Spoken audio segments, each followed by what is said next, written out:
Zdravím všetkých fanúšikov mladej Bratislavy. Hlásim sa z Londýna. V pozadí sa nachádza Hyde Park. Sme v jednom z najkrajších a najprosperujúcejších miest na svete.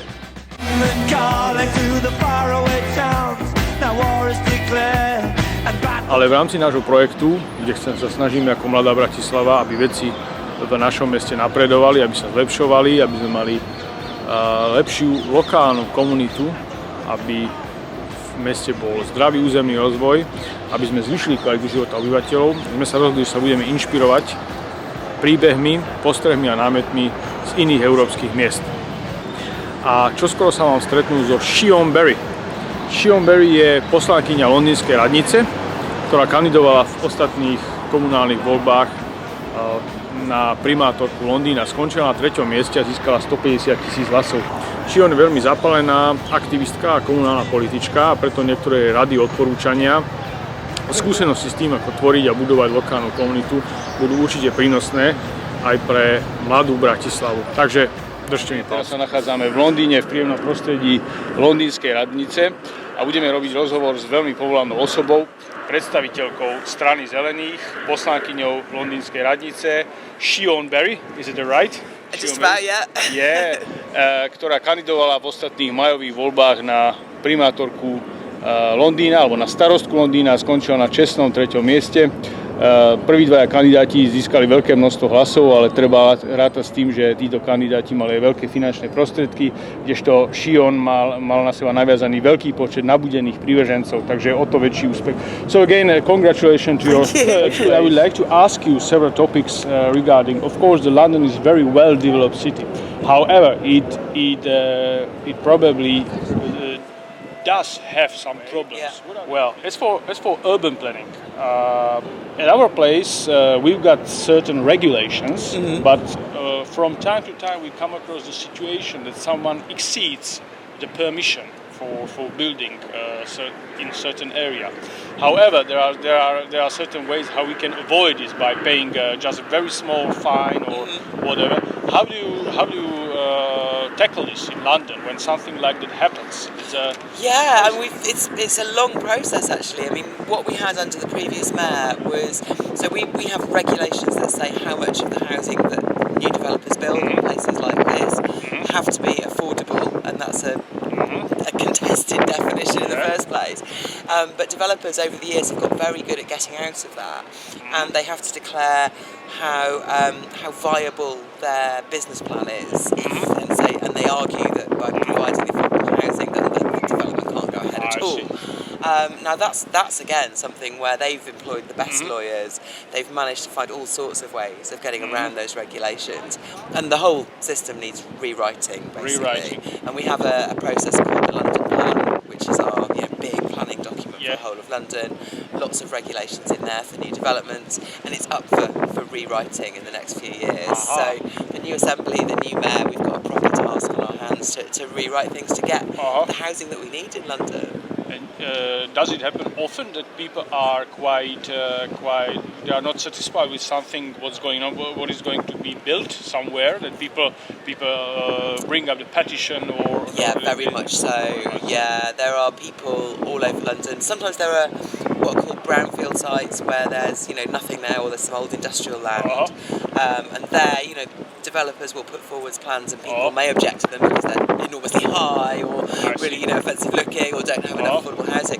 But the bigger problem we have is big housing estates, social housing that we already have. A lot of councils are planning to knock those down and replace them mainly with luxury flats, and that is causing genuine unrest around and that's why you are there to fight this. Yes, I'm supporting those residents. I'm saying let's not knock down perfectly good housing, and let's also let the residents in the local area make the plans for how these areas can be improved, because a lot of this housing is run down. It does need improving, but knocking it down and starting again seems a big waste. I'm from the Green Party. Wasting great piles of concrete like that doesn't seem like the best thing. Okay, what about parking? Obviously, I recently read an interview with a Danish architect, and he said that actually his main intention throughout all his life was to push out cars out of the towns, that they belong to the roads between towns, and bring the I don't know, bikes and whatever, some other means of transport. What's the case in London? Do you every resident in London have to pay for parking space? Not every area. No, in most of central London, yes. If you're a resident and you have your own car, you pay to have a parking space outside on the street.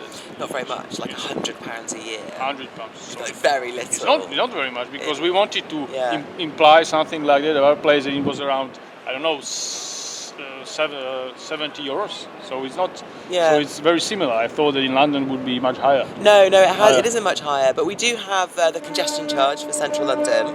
So there's an area in central London where if you go in at all during the day, you must pay a charge of around about £11 per day. So that's a deterrent, and that has enabled us to reduce traffic in central London. And you might have noticed when you're driving here in your taxi, we are taking some of the road space now in central London away from cars and giving it to very, very high quality cycleways, which are making a real difference. Yeah, actually, taxi driver complained about it. Yeah, the taxi drivers hate it. Yeah, he kept complaining about it all way. Yeah, but in the end, it'll be better because more people will go to work by bike. Fewer people will be in cars. It's the way of the future. We have to be moving away from private cars in the centre of town and moving to more cycle journeys for shorter trips, particularly. I see. And do you experience it doesn't have to be in a centre, but in other areas in London, problems with the insufficient number of parking places? No, the move in outer London, I think, is because people in London are having fewer and fewer cars. Really? Actually, yeah, the average car ownership now in central London is less than one, so less than half. So how is that so? More than half of households in central London have no car. Really? And when you go to even in outer London, 1/3 of households have no car. So that's a big change on previous years. Why did they decide to do that? Because public transport is good enough. So public transport is also that's what we keep saying, that unless the public transport is okay, no one push out of you have to have the alternatives available. So we have much better buses than we used to. We've built new lines for our tubes. We've converted some of the old railway lines into much more efficient metro services, and that is really helping. And I think the move councils are making now in their own planning policies is to demand that new homes have no parking spaces built into them, that people moving into their homes cannot get a resident parking permit, and it's all very positive. Okay, so it's very nice idea. So we'll have to fewer parking spaces is one of the best ways to reduce traffic, reduce pollution. Well, that's what I always admired about London, is a certain, we call it genius loci, or how it's called, atmosphere. Actually the general atmosphere of the town and the local community, because like we always keep saying, that the city is not mainly the roads and parks and the buildings and traffic, but it's mainly people and the people and people interfering in public spaces. So what do you say? How is London trying to develop this issue? How is it? Well, it's making a start. We've got some pilot projects in some of our cities, some of our town centres within the outer boroughs. So each of our boroughs, each of our areas. You be my bodyguard, I can be your long lost pal. I can call you Betty, Betty when you call me, you can call me Alex.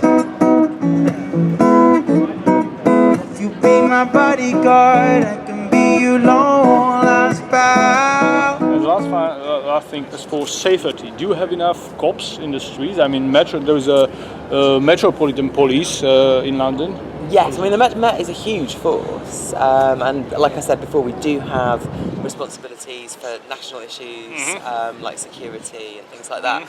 But I think our neighbourhood policing, the police that everyone sees on their local streets, who deal with burglaries and robberies and your normal crimes, they have been cut back. Certainly, where I'm a councillor in my ward, we've gone down from having sort of 3 officers dedicated to my area who knew the area quite well, and now we only have 1. So I think we do need more police with the ability to sort of get to know an area and prevent crime, not just investigate serious crimes. So there are also you invested. I mean, as a different boroughs and also the London, you invested into video cameras, or they are starting to wear them now. It's a new thing, yeah. So the officers, whenever they interact with the public, they're supposed to they turn on their video cameras. That is really useful to the officers as well, so that when they're accused of things, they can run a defence. But also, it helps them to know, it helps the public to know that the officers are being, monitored and able to be called to account on their behaviour. So thank you very much. I really appreciate that you managed to find some time for us indeed. It's been very nice. It's nice to meet you. Many good ideas we got from you. Well, as a token of our gratitude, I brought you a magnet. Amazing, thank you. So it's a. Let's see it on the camera. So, I love these. Yeah, so you I do have lots of these. This is one of the things I have. Yeah. So thank you very much again, Sian, and maybe see you later when you are going to be a mayor of London. So thank you very much, and wish you good luck in your FS. Great. Okay. Bye. If you'll be my bodyguard, I can be your long lost pal. I can call you Betty, Betty when you call me, you can call me out.